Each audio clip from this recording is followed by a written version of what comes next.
పెరుగుతున్నది. కొర్ర వరకల్లా గౌతమ ఏం చేస్తుండు? శివాశంకరుడు అక్కడ ఆయన భోజనం ఏడుగురు అలబెట్టమని ఇంగ్లీ కొన్ని కొర కాపాలని చెప్పి ఆ చుట్టూ గౌసలు చుట్టిండు, మీద ఎవరో చుట్టిండు. ఆ యొక్క గౌతమాముని చీమ పాము దూరకుండా, పక్షి దూరకుండా చిన్న కావులు కూర్చున్నాడు. సత్యం వృత్తా, వీటి భక్తి వృత్తా అని చెప్పి ఆ శివాశంకరుడు ఆ కొర్ర వేటికి ఏమైనా పంపుతుందంటే వచ్చినగా రామశిలకరుడు ఏం చేస్తున్నాడు? అక్కడ శివ గౌత మామూలు కొర్ర చేను మీద పోయి కొర్ర గరను మీరు కనుక వెంగళి చేసి రావాలి అని చెప్పేసి ఆ యొక్క రామశ్రీ గదోలే వరకల్లా ఆ రామశ్రీ ఎప్పుడు కొట్టుకుంటా వెళ్ళిపోబట్టి కొర్ర వేటికేమో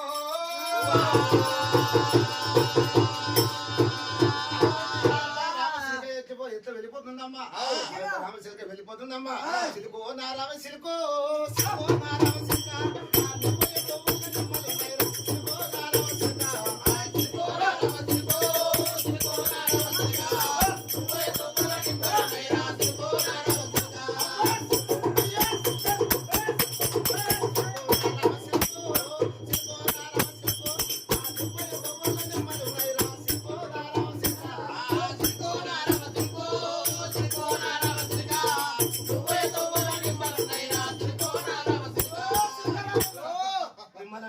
చాలా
అల్లరి నల్ల నేరు చెత్త మీద ఆటలు ఆడదు తొందరగా వెళ్ళిపోమని ఏం చెప్తున్నామ్మా.